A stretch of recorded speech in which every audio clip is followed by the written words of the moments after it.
Halo kawan setara, kembali lagi bersama saya Merisa Juanita. Hari ini kita bakal ngobrolin tentang isu toleransi, inklusi sosial, dan bagaimana membangun jembatan toleransi untuk harapan di era kepemimpinan baru Pak Prabowo dan mengevaluasi atau refleksi toleransi di era Pak Jokowi, Presiden Jokowi bersama Merisa Dwi Juanita dan saya Bonar Tigor Pospos, Senior Associate Star Institute. Ya. Bersama kita saat ini ada dua narasumber atau pembicara. Mungkin bisa perkenalkan ya Pak, perkenalkan diri dan saat ini aktivitasnya apa seperti itu. Baik, terima kasih Mbak Risa, Pak Bonar. Perkenalkan ya, nama saya Jaya Damanik. Saya dari Kepercayaan Permalim yang berpusat di Kabupaten Toba, tepatnya di Desa Huta Tinggi, Kabupaten Kecamatan Leguboti. Ya. Saya sehari-hari profesi saya sebagai seorang guru SMP ya Mbak Risa ya, mata pelajaran IPA, dan saya seorang ASN, guru mata pelajaran IPA. Kemudian saya juga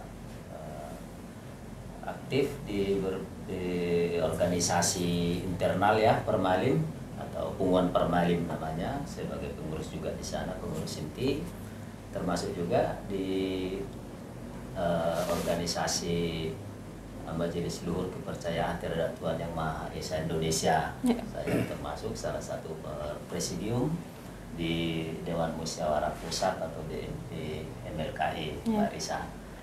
Untuk periode 2024-2029 nanti ke depan. Saya sudah berkeluarga ya, punya istri, Bu Rusi Majuntak, yang dari Toba juga. Kemudian anak saya ada 4 orang yang semuanya laki-laki, yang paling besar sudah bekerja di Jakarta ini juga di Bank Mandiri, sudah tamat kuliah ya, dan yang paling kecil, paling bungsu itu siswa kelas 1 di SMA Unggul Del, sekolahnya Pak Luhut di Insan Panjaitan yang di Toba. Ya, itu Pak Benar. Jadi saya pikir nanti akan kita bahas panjang tentang Permalim ya. Iya. Oke. Siap. Singkat dari saya mungkin itu saja. Ya.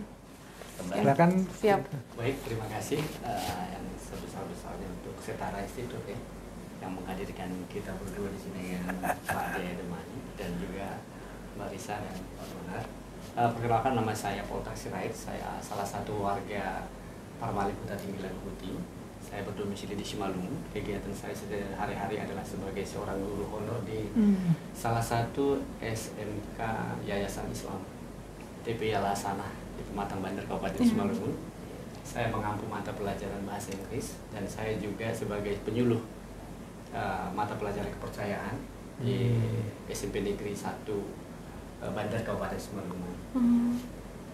Saya sudah memiliki 3 orang anak, 2 putri, 1 putra, istri Bu Rusi Laget, seorang ASN, dan juga seorang warga Permalim juga, Tinggi Leguboti. Mungkin ya, untuk sementara seperti itu. Ya. Karena kita bakal ngobrolnya santai aja ya, Pak Bonar, Bang Seki. Ya, baik. Jadi di sini kita bersama Pak Poltak dan Pak Jaya. Dan mungkin ada kawan setara yang belum familiar, Pak, dengan kepercayaan Permalim. Jadi mungkin bisa diberitahu apa itu dan kemudian nilai-nilai utama yang ada dalam kepercayaan Permalim. Baik, Mbak Risa, mungkin saya duluan, nanti ditambah Pak Poltak Sirait. Permalim itu sebenarnya akronim ya. Akronim dari Parugamo Malim. Jadi Parugamo Malin itu sendiri artinya penganut Ugamo Malin.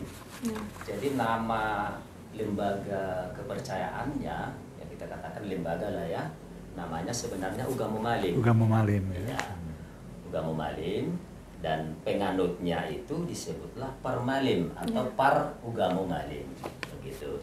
Walaupun sekarang ini familiar dipanggil orang kan Parmalin, bukan Ugamo Malinnya gitu, Parmalin gitu. Nah, jadi Ugamo Malin itu sebenarnya kristalisasi atau boleh dikatakan kelembagaan ya, pelembagaan ajaran ketuhanan orang Batak. Jadi sebelum masuknya agama-agama ke tanah Batak ya, ke Toba lah umumnya kita katakan, misalnya Kristen, Islam dan yang lainnya, orang Batak itu punya kepercayaan. Ya, punya kepercayaan namanya Marhamalimon ya, Marhamalimon. Jadi kepercayaan itu semakin tergerus pada masyarakat Batak secara umum pasca datangnya itu misionaris, termasuk penjajahan Belanda ya, masa kerajaan Raja Sisingamangaraja ke-12 itu. Nah, jadi melihat kondisi orang Batak sudah banyak yang tergerus keyakinannya, kepercayaannya itu, maka sosok Malin ya, itulah Raja Sisingamangaraja itu, Permalin meyakini, mempercayai bahwa Raja Sisingamangaraja itu roh Mula Jadi Nabulun yang apa namanya, diamanahkan ke sosok manusia gitu. Ya, jadi itu roh Raja Sisingamangaraja itu kan, kita kalau bicara Raja Sisingamangaraja itu mulai dari pertama sampai 12 ya. Nah, jadi Raja Sisingamangaraja itu termasuk salah satu Malin yang di pasca datangnya misionaris dan Belanda itu, pada masa Sisingamangaraja ke-12 itu kepercayaan Parmalin itu sudah tergerus, tinggal sedikitlah orang Batak yang bertahan ya. Nah, mengingat ini perlu dilestarikan, perlu dipertahankan gitu. Nah, Raja Sisingamangaraja mengambil strategi ini di masa-masa akhir hayat hidup beliau ya, Sisingamangaraja ke-12 sekitar tahun 1907. Nah, ketika beliau dinyatakan oleh Belanda wafat ya, dinyatakan terbunuh ya di perang Toba, maka ya buyarlah keyakinan orang Batak. Orang Batak itu hampir kehilangan arah tentang keyakinan. Karena memang kebanyakan sudah masuk Kristen ya, secara umum, sebagian ada yang Islam. Nah, jadi Mula Jadi Nabulun itu tidak membiarkan kepercayaan Batak itu hilang begitu saja di tanah Batak. Makanya Mula Jadi Nabulun mengutus rohnya lagi. Namanya Raja Nasiak Bagi, yang seluruh masyarakat Batak secara umum menganggap Raja Sisingamangaraja kan sudah terbunuh. Nah, tapi pasca terbunuhnya Raja Sisingamangaraja ke-12, disitulah Mula Jadi Nabulun tidak membiarkan kepercayaan Batak itu hilang begitu saja. Kalau secara kerajaan Sisingamangaraja, teritorialnya kan sudah, Bakara sudah dibuminghauskan oleh Belanda ya, termasuk istana Raja Sisingamangaraja. Jadi satu-satunya yang dipertahankan itu kan keyakinan, kepercayaannya.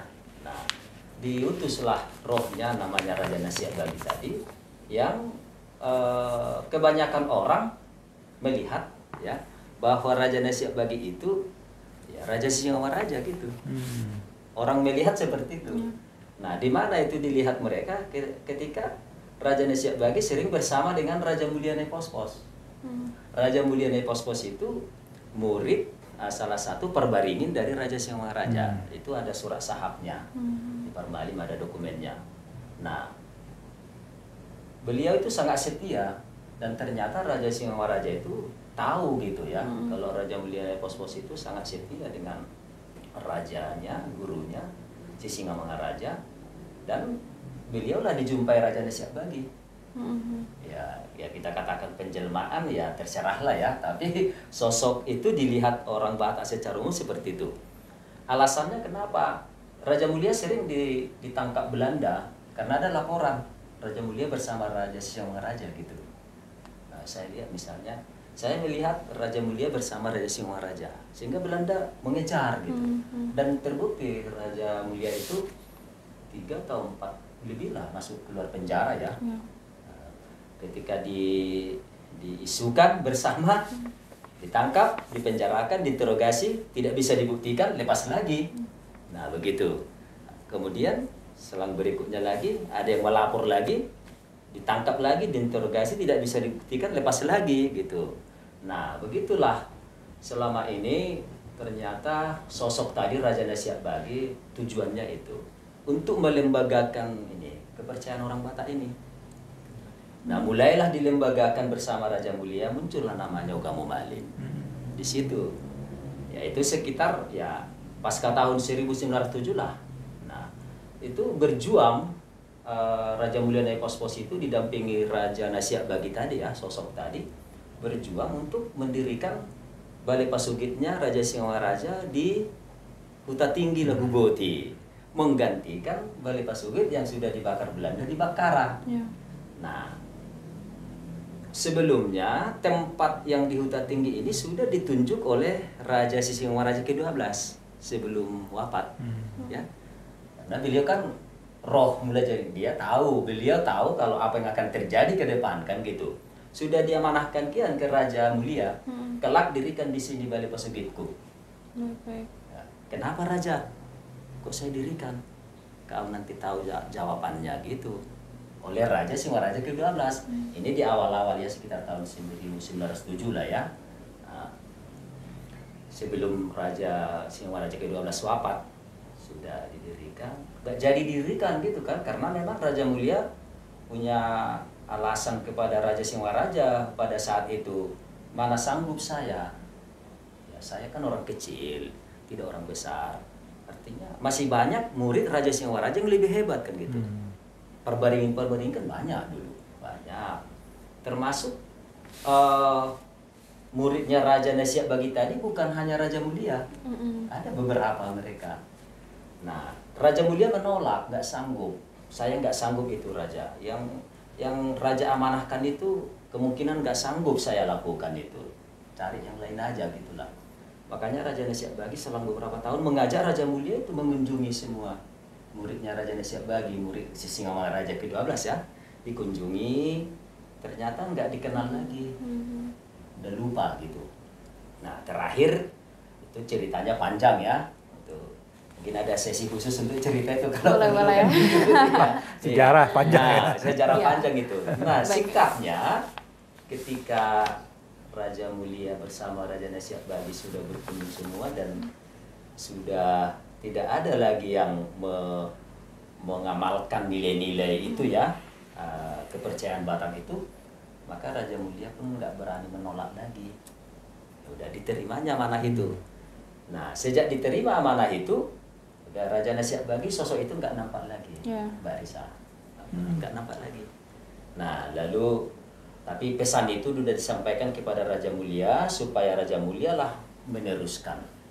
Itu diamanahkan bersama surat sahab dari Raja Singaraja sebagai perberingin, ada surat sahab ke Raja Mulia. Dari Raja Nasihat Bagi sosok tadi juga ada surat sahabnya, dokumennya ada sama formalin Mbak.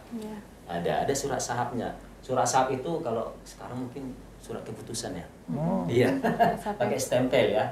Stempel tanda tangan itu. Iya. Nah, jadi itulah makanya guru spiritual Permalim, Ugamo Malim itu kan Raja Mulia gitu. Nah, kan mungkin orang-orang bertanya, kenapa Raja Mulia? Kan banyak orang Batak dulu yang hebat muridnya Raja Singaraja, kok Raja Mulia? Nah, itu alasannya yang saya ceritakan tadi. Nah, bersusah payahlah Raja Mulia untuk mendirikan Balai Pasugitnya yang diamanahkan tadi, dan yang dicoba lagi Raja Nasihat Bagi diingatkan. Kan itu waktu Raja Singaraja ke-12 masih hidup.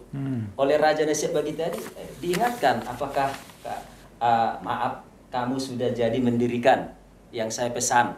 Kan Raja Mulia kan makin yakin bahwa ini ternyata raja saya. Kan gitu. Karena Raja Mulia bicara sama hanya Raja Singaraja. Nah, mana sanggup saya raja. Kan gitu. Kembali diulangnya tuh. Udah, kau yakin aja. Sanggup kau nanti. Nanti akan banyak pengikutmu, katanya. Udah itu pasca yang tadi dan diserahkan diamanahkan ke Raja Mulia untuk meneruskan itu, melembagakan yang namanya Ugamo Malim tadi. Udah Raja Mulia bekerja keras bersama para orang tua permalim zaman dulu untuk mendirikan Bali Pasugid yang diamanahkan tadi. Jadilah berdiri tahun 1921. 1921. Dan harus ada izin dari Kontroler Pantoba itu dari Belanda. Raja Mulia nggak mau tanpa izin gitu. Karena memang beliau udah paham juga administrasi kan. Pada saat itu ternyata pun udah paham. sudah patuh pada administrasi. Betul, harus ada fakta administrasi. Kalau nggak bisa repot. Makanya susah berapa tahun itu sampai Belanda mengirim mata-mata. Siapa ini Raja Mulia ini? Siapa Rajanya Siap Bagi? Namanya Guru Petrus. Masuk Permalin, Mbak. Berapa tahun itu ya? 3 tahunan juga ya. Ada Guru Petrus diutus Belanda. Sama, ya itulah. Apa tugasnya Raja Mulia ini sebenarnya? Ya, terakhir Guru Petrus mengaku setelah tahu bahwa Raja Mulia itu benar-benar hanya melembagakan keyakinan orang Batak itu namanya Gomalin, maka dia mengaku kepada Raja Mulia, maaf Raja Mulia, saya disuruh untuk mengamati, memantau aja gitu. Saya sudah tahu tugas Raja Mulia, udah saya pergi, udah ditinggalkan Guru Petrus. Nah, sejak itu keluarlah surat Kontroler Pantoba untuk mendirikan Bali Pasugid yang di Huta Tinggi sekarang. Sampai sekarang masih ada ya? Iya, masih ada. Nah, jadi itulah Permalin, disitulah pusatnya. Jadi kalau ada nanti mengaku misalnya udah ada Bali Pasugid baru didirikan, itu belum ada amanah dari mana-manahnya kan gitu. Gitu. Jadi itu sampai sekarang berkembanglah itu Ugamo Malim, Permalin, pasca Raja Mulia wafat diteruskan dan itu diamanahkan ya langsung, karena dalam keyakinan Permalin itu amanah Singaraja Raja Siap Bagi untuk mewariskan ini kepemimpinan. Oleh Raja Mulia diamanahkan ke anak tunggalnya, namanya Raja Ukak Malim Lepospos, kebetulan anak tunggal, tapi bukan karena anak tunggal ya, makanya kepada beliau diamanahkan kepemimpinan namanya Ihutan Permalin ya. Nah, karena memang beliau sudah dapat titisan roh juga lah menurut keyakinan Permalin dari sang guru, boleh jadi Dabolon gitu. Nah, di masa Raja Ukak Malim Lepospos banyak kali perkembangan, Mbak. Terjadi perubahan pondasi terutama dalam administrasi gitu. Dibukukan semua, ditulisi. Jadi banyak tulisan-tulisan Raja Ukak Malim Lepospos itu terkait Permalin. Dan dibentuknya struktur keorganisasian dalam Ugamo Malim itu. Ada strukturnya itu Ugamo Malim, struktur yang di atas, nanti di bawahnya itu Ugamo Malim kan pimpinannya Ihutan Permalim. Bawahnya nanti ada Ugasatoro, ya. Ada nanti Punguan Permalim. Punguan Permalim itu dibentuk di pasca Raja Ukak Malim ya. Nah, ada Tunas Lain Baru, generasi mudanya. Ya, itu Ugasatoro itu sosial ekonomi kemasyarakatannya. Ada untuk menopang kehidupan Permalim gitu. Ugasatoro namanya. Nah, itu semua teradministrasi baik dibuat oleh Raja Ukak Malim Lepospos. Kemudian beliau wafat, anak beliau ada 3. Ada 3, Raja Marnako Lepospos, Raja Tibang Lepospos, dan Raja Monang Lepospos. Nah, ketika anak beliau 3 kan kepemimpinan diamanahkan, melanjutkan tugasnya Raja Mulia tadi yang diterimanya langsung dari Singaraja dan Raja Siap Bagi ya. Dipesankan langsung kepada 3 anaknya. Mereka kepemimpinan presidium gitu. Kalau zaman sekarang ya, kalau dulu namanya Sitolu Sadaihot Sitiang Nilanggatan. Itu kalau dalam bahasa Bataknya ya. Langgatan itu kan tempat pilihan lah sesembahan ya. Seperti inilah misalnya. Jadi kakinya 3. Tunggu 3 tunggu ya. Iya. Jadi mereka bersatu untuk mengemban amanah dari Raja Singamaraja, Raja Siap Bagi ke kakek beliau, sampai ke ayah beliau kan Raja Ukak Malim tadi dia manahkan. Nah, Permalim semua tahu itu, tahu kalau mereka itu. Nah, jadi karena kepemimpinan presidium kan tentu yang maju ke depan kan satu orang dulu. Nah, itulah Raja Marnakok yang paling besar ya, paling tua.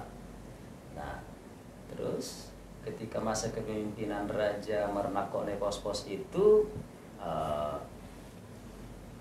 di selang beberapa tahun ya, lebih kurang 30 tahunan lah, yang 3 orang tadi anak beliau itu meninggal duluan, yang nomor 2 gitu, Raja Timbang.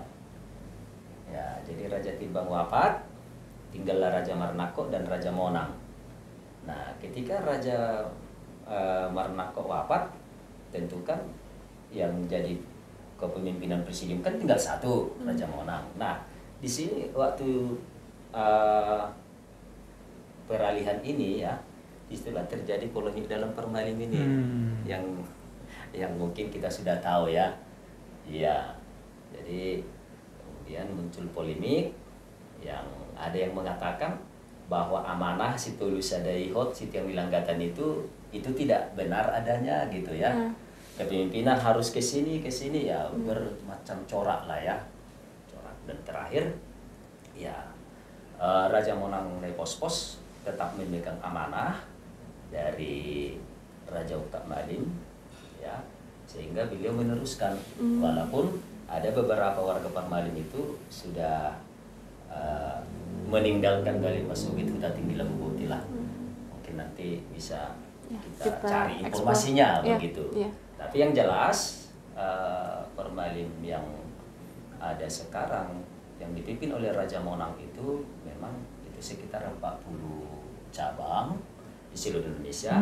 Yang sudah meninggalkan tadi itu hanya sekitar 5 cabang lah, 5 ya, dan populasi mereka juga hanya sedikit gitu.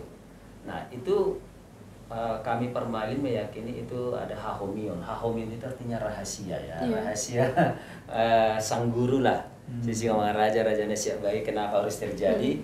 Ya, tapi kalau ajaran dari sang pemimpin kami, hutan kami Raja Monang Nepospos, bahwa itu menuntun Permalim ini ke depan menjadi Permalim yang pita. Pita itu artinya utuh, bersih gitu. Itu, mari. Nah, artinya Permalim itu harus benar-benar mengamalkan ajaran yang ada dalam Kaum Malim. Ajaran dalam Kaum Malim itu ada 4. Ada 4. Pertama Poda, Tona, Patik, Uhum. Inilah sumber ajarannya yang 4 ini. Poda, Tona, Patik, Uhum. Dijabarkan coba. Iya. Poda itu apa? Jadi, apa saja itu, Pak? Poda itu amanah. Ya, Poda itu apa ya? Pesan atau Poda. Kalau bahasa Batak kan Poda itu petua atau nilai-nilai luhur lah ya, ajaran-ajaran nilai luhur. Misalnya Poda dari orang tua kepada anaknya, patun hanguluan, tuis hamagoan katanya kan. Artinya ketika kita hormat, patuh, kita akan hidup gitu. Tapi ketika kita mulai tidak peduli, tuis itu artinya tidak peduli, sembarangan, kita bisa celaka. Mago itu artinya celaka gitu. Mago artinya celaka ya. Kita bisa celaka. Nah itu contoh beberapa Poda. Nah jadi di Permalim itu ada nanti setiap hari di hutan Permalim itu membuat Poda ya. Di dalam penjujuran hari hutan Permalim menuliskan Poda inti-inti petua setiap hari ada. Setiap hari Sabtu itu nanti akan Poda yang di hari Sabtu itu akan dicoba dijabarkan oleh Permalim di masing-masing punguan gitu ketika melakukan ritual hari Sabtu. Jadi Permalim itu ada ritual mingguan, Mbak Resa, Pak Bonar, ada yaitu hari Sabtu ya. Jadi setiap hari Sabtu Permalim itu beribadah, melakukan ritual di tempat peribadatan yang sudah ditentukan, yang sudah didirikan. Jadi yang 40 cabang Permalim tadi itu masing-masing ada tempat ibadahnya. Namanya apa tuh, Pak? Namanya Rumah Persaktian. Rumah Persaktian. Persaktian. Rumah Persaktian. Iya. Apakah itu berbeda dengan rumah ibadah, Pak? Iya, memang rumah ibadah, nggak Rumah- beda. iya. Memang rumah ibadah. Memang rumah ibadahnya Iya. namanya, oke. Kalau mungkin dia agama lain namanya rumah ibadah, ya gereja gitu kan. Baik, Ada baik. masjid. Jadi kalau Permalim juga Permalim namanya Rumah Persaktian. Iya. Nah, tempat peribadatan yang di pusat tadi namanya Balai Pasugid. Itu yang didirikan pesan dari amanah dari Sisingwaraja itu Poda. Jadi Poda itu dituliskan di hutan Permalim, diambil dari buku namanya Pustaha Bonoro. Ya, dikaitkan dengan penjujuran hari, bagaimana kondisi hari-hari itu kan menurut orang Batak itu ada. Hari ini kondisinya seperti ini, ketentuannya ini, itu ada. Jadi hutan Permalim itu tahu melihat itu kan. Baik, baik. Apa kebutuhan orang pada saat hari ini beda untuk kebutuhan besok karena harinya beda. Besok untuk beda untuk lusa gitu. Jadi tadi disebut Pustaka Banoran itu apa? Ya, Pustaka Bonoron itu surat lakhlak yang dituliskan oleh Raja Sisingamangaraja. Itu juga bentuk apa namanya? Bentuk kalau kita katakan di yang agama sekarang firman ya. Firman. Firman lah ya. Huruf itunya Tertulis. Ya, tertulis. aksara Batak ya? Pakai aksara Batak. Iya, aksara Batak. Aksara Batak. Iya. Nah, dalam bentuk lontar gitu. Iya, aksara Batak. Itu Dan dianggap sebagai apa? Mm-mm. Kalau di agama namanya? kitab suci kalau agama di agama impor, agama impor. Iya, Agama impor Jadi tuh kalau betul. iya Pak Bonar. Kalau di Permalim Ugama Malim itu enggak ada namanya kitab suci. Nggak ada kitab suci. Enggak. Tapi dibilang itu kumpulan kumpulan hatanya de Batak. Artinya Kata-kata dari iya, Nasihat. titah mulai jadi nabulun lah Iya. atau Amanat. dikatakan apa namanya firman mungkin lebih pas ke sana ya Oh, karena iya. firman itu kan bahasa Iya, iya. Indonesia atau Iya. bahasa Serapan lah. Iya. Tapi Ya. itu kan yang awalnya kan memang dulunya begitu, pakai aksara Batak dalam bentuk Iya. yang apa Iya. kayak ini. Betul. Terus sekarang diterjemahkan nggak dalam bahasa Indonesia apa? Ya, di bahasa Batak juga tapi tulisan Latin. Tulisan Latin. Oh, juga. Iya. sudah tulisan Latin. Untuk menyampaikan ke seluruh Permalim gitu. Jadi bukan Pustaha Bonoronnya yang ditulis semua. Iya, iya. Enggak. Cuman dikutip mana yang perlu untuk Permalim oleh hutan Permalim diambil, ditulis bahasa Batak. Bukan surat Batak ya, bahasa Batak. Nah, itu yang bentuk turpuk tadi, namanya turpuk setiap hari, terutama setiap hari Sabtu itu harus dibahas oleh Permalim gitu. Baik, baik. Itulah Poda.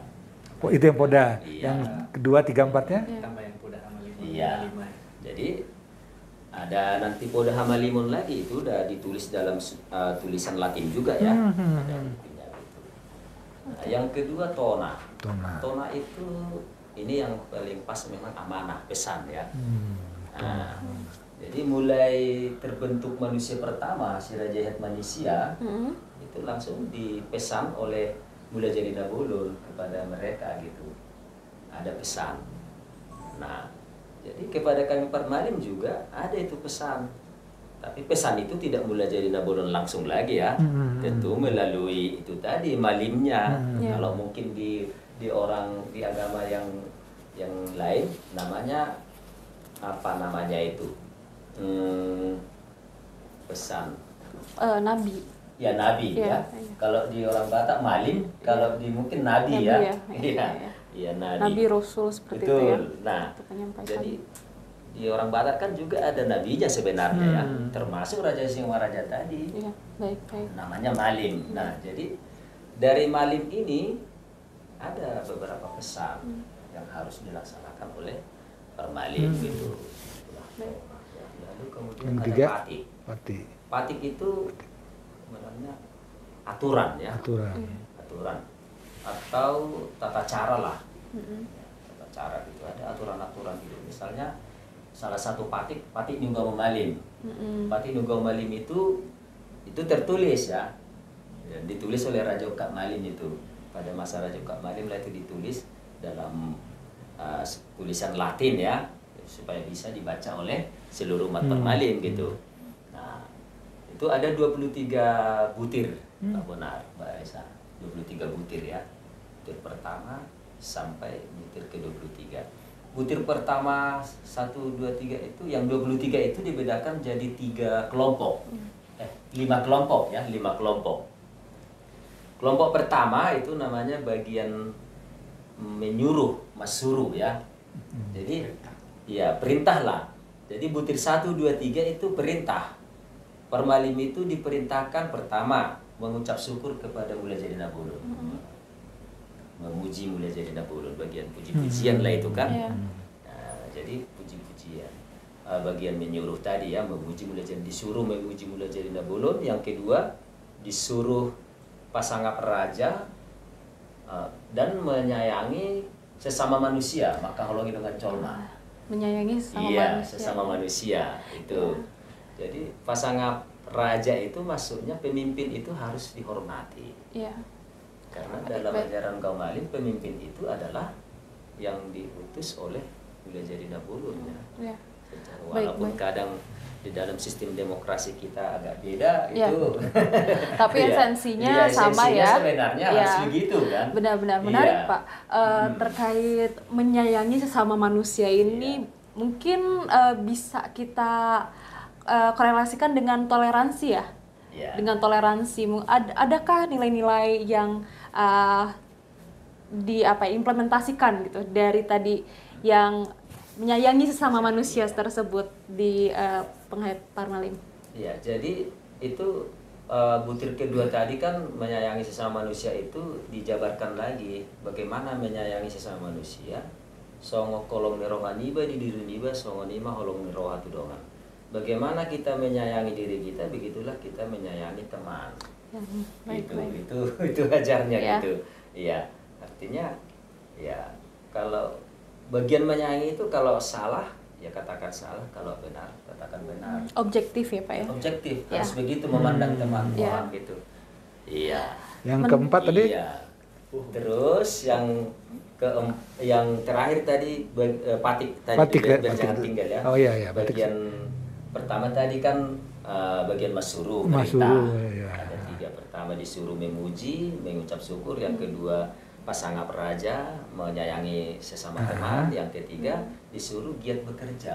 Oh, giat Ya, bekerja. itu. Giat bekerja dalam kebenaran. Dalam kebenaran. Ya karena ada giat bekerja di luar kebenaran. Ada nggak Pak Bonar? Ada kan? Iya, tapi dibatasi. Iya. Iya. Bagaimana ini nanti dijabarkan lagi kan? Iya, iya. Nah, lalu bagian yang kedua dari Patik Nuga Malim tadi, bagian memisang.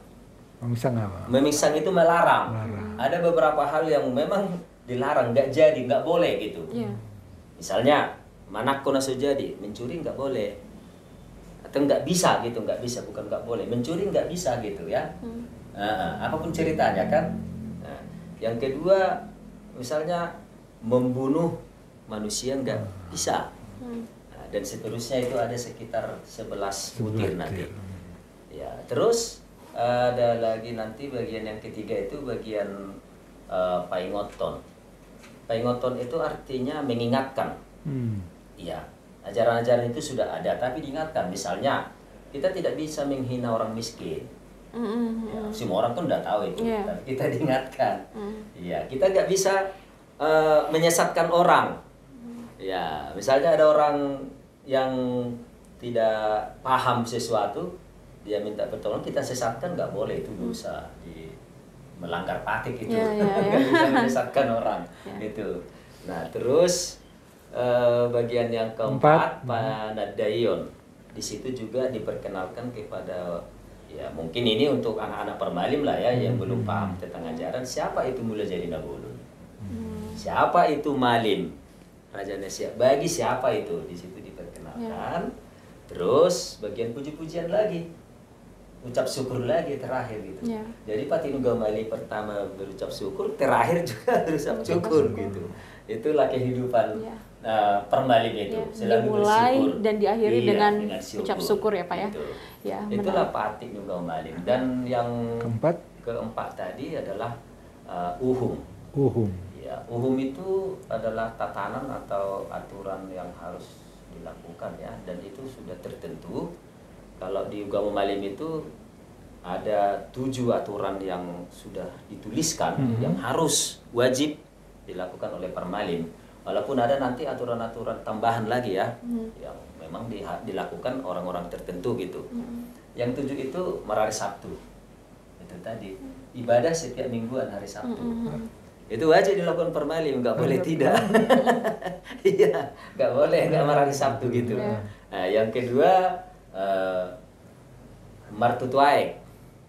Martutuaik itu upacara kelahiran anak. Ya. Pertama sekali anak yang lahir itu keluar dari rumah dan izin untuk sang pemelihara air, ya, dia supaya dibenarkan untuk mengambil air gitu. Supaya dibenarkan menginjak bumi untuk sang pemelihara bumi. Karena di Upacara Permalim kan ada itu pemelihara bumi diutus Mula Jadina Bolon, ada pemelihara air, gitu. Dia izin, kita manusia pertama itu harus izin dulu, kasih memberikan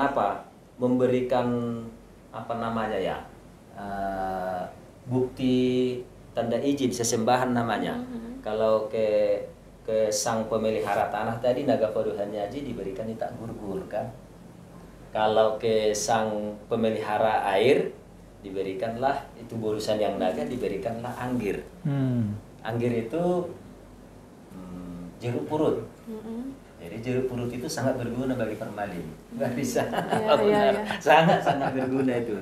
Iya, diberikan. Nah, sejak itu dia udah bebas mengambil airnya, bebas mengolah lahan, tapi tetap juga izin gitu. Ketika dia mau mengolah lahan nanti sudah besar, ya harus ada ijazah juga lah. Saya mau mengolah tanah ini gitu. Jadi nggak bisa sembarangan. Saya mau menggunakan air ini katanya kasih apa juga gitu. Nah, itu aturan yang kedua. Aturan yang ketiga itu ketika tadi kan lahir, ketika meninggal juga ya harus ada aturannya juga kita. Namanya pasahat tudi. Iya. Artinya kita kan yakin, Permalim yakin tubuh kita ini kan jasmani, badan. Selain ini kan ada kehidupan lain. Namanya roh. Roh itulah yang diutus oleh Jadina Bolon ke tubuh kita. Nah, ini kan ketika badan kita mati kan kembali. Kembali kemana? Ya, tentu ke asalnya lah kan. Dari mana asalnya datang, kembali ke situ. Nah, di situ ada acara namanya Pasahatun. Dia ada doa juga, ritual-ritual di sana. Pakai sesembahan juga itu. Ya. Kita lihatkan. Lalu yang ketiga, yang keempat itu Merdebata. Merdebata itu mengucap syukur kepada Mula Jadina Bolon, Tuhan Yang Maha Esa, ketika kita misalnya punya hajatan, niat tertentu. Misalnya kita punya kehidupan yang sudah apalah ya, katakan sudah mapan lah kehidupan kita. Sudah sejahtera. Iya, tapi tidak hanya dari kekayaan harta, Mbak Resa, bukan hanya itu. Artinya kekeluargaan juga. Saya dengan orang tua saya, dengan anak saya. Kalau saya mau melakukan Merdebata, misalnya saya harus damai dengan semua keluarga, orang-orang terdekat, ya. Nah, baru kita bisa mengucap syukur atas berkat itu tadi. Nah, itu bisa dilakukan setiap orang gitu. Atau ketika saya melanggar aturan, misalnya saya maaf kata membunuh lah ya, manusia misalnya, ya itu harus saya apa? Kalau bahasa Bataknya manopoti dosa katanya, iya kan? Kita harus apa? Harus khusus kita penebusan dosa, kesalahan. Itu salah satu contoh ya, dosa besar ya. Banyak mungkin dosa-dosa lain yang besar ya. Kita harus kita ampunkan itu. Kalau enggak, itu nanti sampai roh kita nanti akan sengsara kalau enggak. Baik. Itu Merdebata namanya. Jadi banyak tujuannya kan gitu. Ya, karena yang kelima? Yang kelima tadi Merdebata, Mangan Napait. Mangan Napait itu kita introspeksi diri selama 1 tahun, merefleksikan apa yang sudah saya lakukan dalam 1 tahun ini. Kalau saya masih banyak melakukan kesalahan dosa, nanti itu akan saya tebus.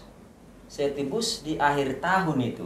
Namanya di hari hurung bulak kurung. Itu hari Batak ya. Itu 31 Desember lah istilahnya kalau bulan Masehi. Kalau di Masehi. Kalau di hari Batak bulan hari hurung bulan kurung. Ada kalender Batak juga. Ini Iya, kalender Batak atau kalender? ada kalendernya. Nanti Hutan Permalim kan melihat dari kalender itu. Ya. Menentukan harinya. Nah, di situ seluruh umat Permalim merenung. Merenung untuk memahami itu tadi. Kalau saya sudah banyak berbuat kebajikan, semoga mulai jadi Nabolon melalui malimnya itu saya semakin meningkat, semakin dikuatkan melakukannya. Jika saya masih dominan melakukan kesalahan, ya udah kita ampunkan aja. Menarik. Sebagai wujud itu nanti kita ada sesajennya. Sesajen itu namanya napaet. Memang pahit. Apanya Pak Bonar tahu? Inggir-inggir. Kenal inggir-inggir Pak Bonar? Itu sangat pahit kan? Nah, kalau sekarang obat darah tinggi itu dimakan. Terus asam. Itu asam yang paling asam di tanah Batak, namanya asam jungga. Ditambah dengan utebolon. Itu paling asam itu. Terus ada sera-sera. Itu sepat, susah ditelan. Sera-sera, jengga-jengga. Terus daun kates, daun pepaya. Itu tambah lagi cabai rawit. Di sesajen. Iya, itu tadi. Itu cabai rawit, terus garam. Ditumbuk lah itu jadi satu, ditumbuk sampai agak halus. Nah, itulah nanti simbol kita, penyesalan kita itu bahwa kita sudah mengakui dosa kita makan. Dalam niat kita yang tulus supaya kita mengaku dosa kita, kira-kira begitulah penderitaan saya nanti kalau dosa itu tetap ada dalam saya. Nah, selain itu juga jika orang yang apa tadi, yang tidak melakukan kesalahan, yang sudah berbuat kebajikan, untuk apa itu? Untuk mengenang penderitaan para malim tadi. Para malim tadi seperti itulah penderitaan mereka. Pahit, sepat, asam, pedas, kadang-kadang hujatan kan gitu. Nah, kita memakan itu kita bisa merasakan hasiat bagion katanya kalau orang Batak ya. Pengorbanan dan penderitaan mereka itu bisa kita rasakan dengan memakan itu. Begitulah rupanya Raja Mulia, Raja Oka, kemudian Sisingamangaraja, dan ada lagi di atasnya itu ada Raja Utida. Nah, sekarang yang ke-6, kita mesti cepat dulu. 6 sama 7 coba gimana? Terus ke 5 ya. Ke 5 tadi makan napaet. Nah, kita kan udah bersih. Ketika makan napaet tadi, kalau kita merasa udah melakukan dosa, udah bersih kan? Mengaku bersih lagi. Atau ngaku dosa lah kalau orang Katolik tuh. Salah. Kalau memang kita selama ini sudah melakukan kebaikan, kita kan semakin ditumbuhkan karena kita sudah mengenang tadi ya. Kita memohon semakin ditumbuhkan lah, semakin dibaikkan gitu. Nah, setelah itu baru kita bebas. Maka yang ke-6 nanti Pakaroanan hatu tubuh ini Tuhan Simbarimbulugosi si Pahasada. Pakaroanan itu merayakan hari ulang tahun sebenarnya ya, merayakan kelahiran lah gitu ya. Itu bakal. Jadi kita meyakini dan memang di dalam kepercayaan Permalim itu ada sosok Tuhan Simbarimbulugosi yang pada saat tertentu diutus oleh Mulia Jari Nabolon untuk membuat batik di tataran kemasyarakatan. Karena pada saat itu orang Batak, bukan Permalim ya, belum ada di situ Permalim. Mungkin orang Batak itu lumlam, kalau bahasa apanya kacau bala atau jahiliyah lah gitu. Ya, di tengah-tengah orang Batak sempat terjadi Pak Bonar seperti itu dulu, katanya ya. Orang Batak itu masuk ke zaman jahiliyah lah, lumlam. Artinya terjadi istri orang suka saya, kalau saya punya kuasa suka saya ngambil anak orang jadi istri orang yang jadi istri saya, main judi, merampok, membunuh, kan banyak. Nah, ketika itu Mulia Jari Nabolon mengutus namanya Tuhan, ada Tuhan Simbarimbulugosi. Jadi itu mungkin konsep Tuhan di sini jangan terus disamakan Tuhan dalam bahasa Indonesia Tuhan yang Maha Esa ya. Ada konsepnya itu nanti. Tapi dia sosok ini punya kekuatan lebih dari nabi-nabi yang lain, malim yang lain itu. Kekuatannya itu menyerupai kekuatan Mulia Jari Nabolon, maka diberikan dia gelar Tuhan gitu. Dia punya kekuatan yang luar biasa, punya kecerdasan yang luar biasa juga, dan itu tidak dimanfaatkannya untuk menyakiti orang, tapi justru menyadarkan orang dengan tidak cara menyakiti. Ya gitu kan, kalau misalnya kita menyadarkan orang, kadang ya kalau kita disakiti, sakiti aja biar sadar kan. Kalau konsep Tuhan 5000 tidak begitu. Nah, jadi misalnya ada penjudi di sana yang suka membuat onar dan merusak, diajaknya tanding main judi. Diajaknya tanding, ya udah pasti kalah nanti kan. Ini orang yang, karena memang Tuhan 5000 itu kan sosok roh mulai jadi Nabolon ya. Nah, kalau biasanya orang yang menangkan sukanya manaban namanya. Manaban itu mengambil sesukanya lah. Mau istri saya diambilnya, mau putri saya, mau harta saya suka. Nah, ketika Tuhan 5000 menang, udah tidak dilakukan apa yang dilakukan oleh penjahat tadi, orang-orang jahat tadi. Tapi diingatkan, mulai sekarang jangan kau lakukan lagi. Nah, itu. Sekarang jangan dilakukan lagi hal yang sama. Inilah aku ingatkan sama kalian, gitu. Yang punilah istilahnya kan. Nah, setelah itu muncullah pati. Supaya apa yang dikatakan itu dilaksanakan, itu dituliskan dalam pati. Nah, termasuk pati Duga Malim tadi kan, yang 23 ruas itu. Cikal bakalnya dari sana itu tadi, lahir itu. Nggak bisa menghina, nggak bisa mencuri, nggak bisa mau berzina, mengelakuk kan. Itu yang kena. Yang ketujuh Tuhan 5000 tadi itu. Yang ketujuh sekarang ya apa? Ya, yang ketujuh Pamelio Bolon Sipahalima. Nah, inilah upacara syukuran akbar lah istilahnya ya. Ya, kita dalam 1 tahun itu kita kan dikasih berkat oleh Tuhan yang Maha Esa Mulia Nabolon. Melalui, kalau orang Batak dulu hasil panen padi ya. Nah, jadi hasil panen padi kita itu atau berkat kesehatan atau kemakmuran lain lah, itu harus kita syukuri yang dalam 1 tahun itu. Nah, itu dilakukan di Sipahalima di pertengahan bulan, kalau mungkin di apanya? Ini kalender Batak atau kalender Masehi ini? Masehinya bulan 5. Kalau 12 bulan berarti bulan 6 kan bulan gitu, 6, pertengahan. Kalau kalender Batak? Kalau kalender Batak Sipahalima. Iya. Ya, karena bulan itu 1 sampai 10 kan gitu, di pertengahan jalan kan gitu. Ternyata 1 sampai 10 ya. Iya, nanti ada yang ke-11, ada yang ke-12, tapi bukan 1 2 3 4 5 10, bukan gitu namanya. Baik. Iya. Nah, disitulah nanti Parmalim itu berucap syukur, mamelehon ngolu, mamelehon roha, mamelehon tudi. Artinya mempersembahkan diri kita, mempersembahkan kehidupan yang kita miliki tadi, yang kita dapat tadi, mempersembahkan roh kita. Nah, itu diwujudkan dalam seekor kerbau. Atau sapi. Sapi atau lembu ya, lembu ya. Namanya, kalau kerbau namanya Horbositi Kotaduk Siopak Pesoran. Artinya kerbau jantan yang terbaik. Yang terbaik. Itulah. Itu nanti jadi diri kita akan dipersembahkan melalui doa tonggo-tonggo ya oleh Intan Parmalim. Nah, lalu tahun berikutnya nanti namanya Lembu Sitio-tio. Dia lembu yang benar-benar besar, sehat, hitam, benar, nggak ada apanya, nggak marlauk, bahasa Bataknya marlauk itu tidak tercemar gitu ya. Nah, memang benar-benar bersih gitu kita. Lembu Sitio-tio kan gitu. Nah, itulah Parmalim. Jadi dipersembahkan itu nanti 1 Horbositi Kotaduk atau Lembu Sitio-tio gantian setiap tahunnya ya, secara bergantian. Nah, kerbau itu atau lembu itulah saya. Itulah Pak Polsi. Representasinya ya, dipersembahkan. Oh, kita itu harus memang dalam sekali setahun itu harus benar-benar mempersembahkan di 40 diri. Cabang itu akan ada upacara itu. Semua itu nanti kumpul di yang di Hutan Pasugit. Itu makanya banyak atraksi budaya itu. Iya. Si Bahasada juga nanti semua kumpul itu. Waktu Pak Karwanan tadi ya. Semua kumpul betul. Iya. Itu kira-kira aturan ada 5 tadi, yang 7 yang wajib ya.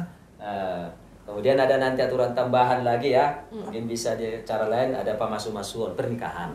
Iya. Itu aturan juga. Aturan juga. Iya. Pokoknya setiap ada yang berkaitan Iya. dengan Ada aturan. aktivitas Iya. manusia ada aturannya. Ada aturannya. Menarik Itu. menarik sekali. Iya, Nah, baik. Kita Baik. sesi 2 lah. Terima kasih. Ya, mungkin ini perkenalan yang bagi teman-teman setara, bagi kawan setara yang belum tahu atau familiar ya dengan penghayat Parmalin ini. Jadi begitu diceritakan paradigma atau nilai-nilai dari penghayat Parmalin ya Pak ya. Untuk mungkin juga bisa dikasih tahu berapa mungkin ininya ya sekarang jumlah Permalim.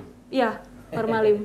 Penganut lah, penganut. Penganut. Ya, penganut Permalim pada saat ini mencapai 400 jiwa ya. 400 4.000. 4.000 jiwa ya, maaf. Ya. Mbak Risa. Ya. 4.000 jiwa, sekitar hampir 1.000 kepala rumah tangga. Oh. Ya, kepala rumah tangga ya, atau kepala keluarga itu hampir 1.000 dan jiwanya itu mencapai 4.000-an lah, lebih kurang ya. Ya. Itu tersebar di seluruh Indonesia, terkonsentrasi itu sekitar 60% lebih di Sumatera Utara, terutama di Kabupaten Toba, Simalungun, ya. Kemudian sisanya itu ya ada yang di Riau, Provinsi Riau, ada yang di Medan, ya Kota Medan, ada yang di di Jabodetabek ini lah. Baik. Mbak Risa. Ya, jadi mungkin tidak ini apa ya, untuk di seluruh Indonesia ini tidak banyak tapi tidak sedikit ya Pak ya.